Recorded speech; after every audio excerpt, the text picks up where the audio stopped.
So this week, before Dr. Oz and his opinions on unbabied women, I was stuck on the concept of languishing.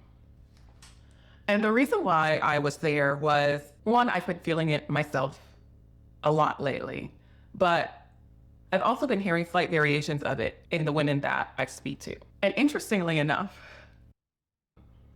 what most of these women have in common is they're smart, they're educated, they have a full and rich social life. By all marks, they are successful women.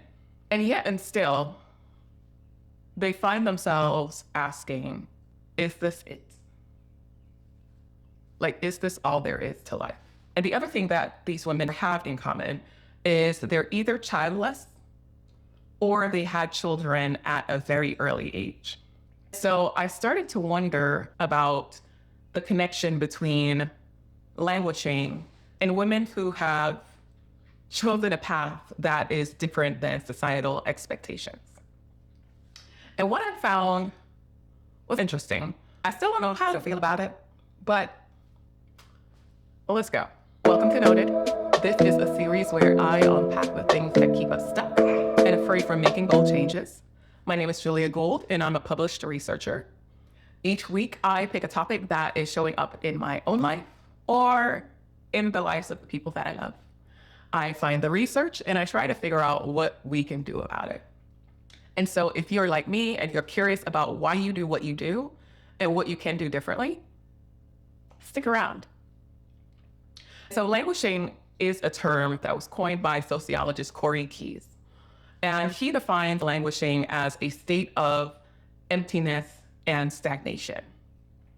It's not quite to the levels of depression, but it's more so a lack of mental wellness. And when I read the word stagnation, the first thing that came to mind was Erik Erikson's theory of psychosocial development.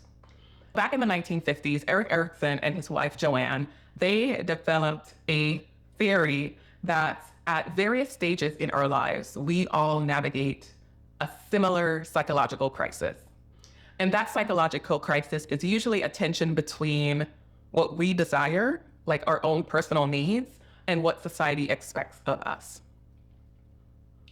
And if we navigate it well, at the end of that crisis, we usually develop a positive trait.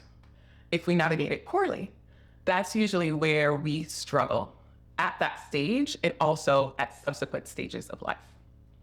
For example, in this theory, young adulthood is marked by the crisis of isolation versus intimacy.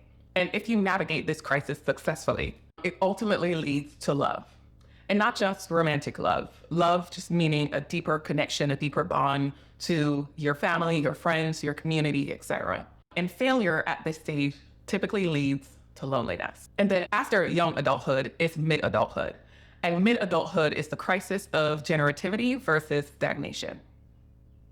Sounds familiar? And generativity is usually the need or the desire to contribute to the next generation, to the world, just to something that is beyond yourself. And I want to be clear, generativity is not just about parenthood. Parenthood is one of the ways in which generativity can be accomplished. However, there is mentoring, volunteering, creating. There's various ways in which we can contribute to the world. Parenthood is just one path. But here's where it gets complicated for women like myself.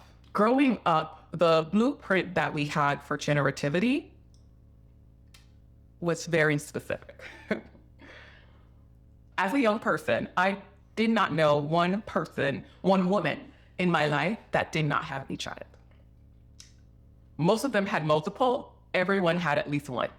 And this is family, community, school, church. I did not know a single childless woman growing up. And so it's no wonder that I never quite developed a model for what a well-lived, child-free life could be. As I navigate this crisis, I find myself comparing the scribble of my life to what seems like a well-architected blueprint of the life a mid-adult woman should live. And when I compare my life to that, and I don't quite stack up, it's really immobilizing. even worse, it makes it increasingly hard to make decisions that further deviate from the blueprint that I was given. And when I'm between living life according to societal expectations and charting my own course and honoring my personal needs and desires, I think that's where I languish. I think that's usually where I get stuck. As I mentioned before, I don't have a pretty bow to wrap this in. I don't quite know how I feel about it as I am in the midst of it, but having awareness, I think, definitely helps. So today we've learned about languishing and at least one theory as to why that occurs.